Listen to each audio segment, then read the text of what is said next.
Many of us discuss obtaining a career instead of having just a job. Not just any career now, but our dream career or calling, shall we even say, is what we really want. This drive for living out a vision has become increasingly more prevalent in today's society and those who live within it. There was this theory that came out several years ago by a theorist under the name of Maslow. He pretty much reduced Maslow's hierarchy. Maslow's hierarchy for decades has been a very nice theory, something nice to try and practice at best.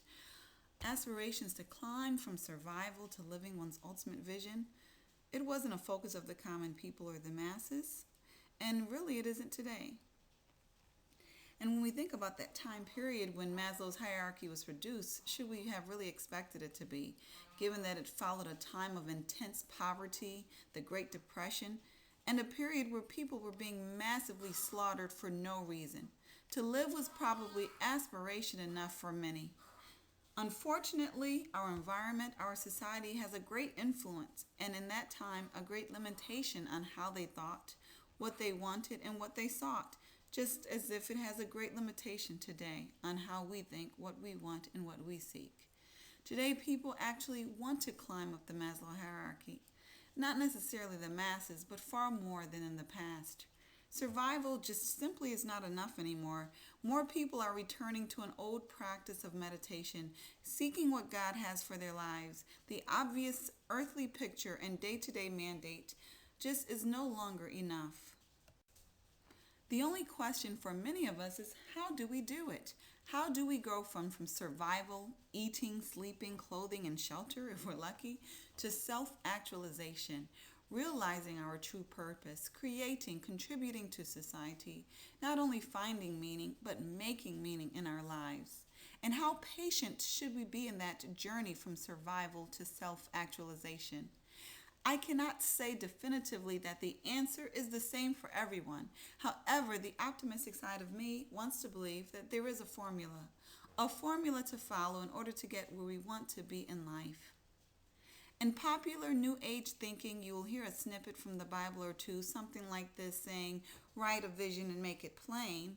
Well, many choose to believe today that if we simply say what we want and focus on it wholeheartedly, it shall come to pass.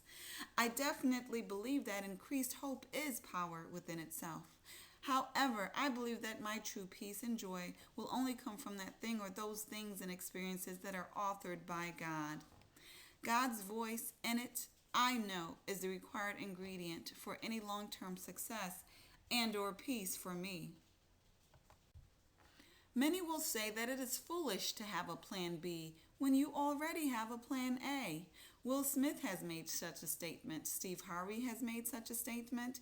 These are very successful individuals, which makes me ponder in highly polarized directions.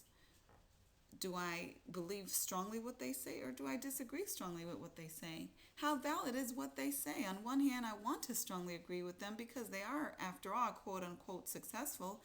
However, on the other hand, it could be easy for them to say such things because they're financially successful. They're stable. They can take advantage of the opportunity to basically spring out on risky ventures. Does it make a difference if we are the only ones dependent on ourselves in order to decide how much we put into plan A versus plan B? Or does it make a difference if we have children looking at us with mouths to feed and educational costs to pay, a beautiful dream that encompasses a trip to Oz with no yellow brick road in sight is much harder to sell, and ditching plan B seems like nothing more than an idea beyond fantasy oftentimes? Could the proper approach be not so black and white, but gray? Can we have such comfort and ambiguity? I believe that we must rejoice and celebrate what we have, whether it is a plan C, D, or B. However, if God has given us a plan A, we must always walk toward that plan and keep sight of it. As long as He tells us that it's real, we must never stop asking God for the directions to that yellow brick road.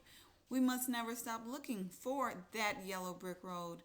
Even when it seems very far and the destination is not completely known, it is important for us to start walking as soon as we see and or discover the first slither of that yellow brick road. It may be an inch. It may be a mile. It may be a day. It may be a week. It may be a year. It may be several years. However, we should never give up on a dream that God has given us if He has given it to us. He will always provide the directions. We must be flexible in how we receive those directions from Him. We cannot require God to give us all of the directions at once or in our timing.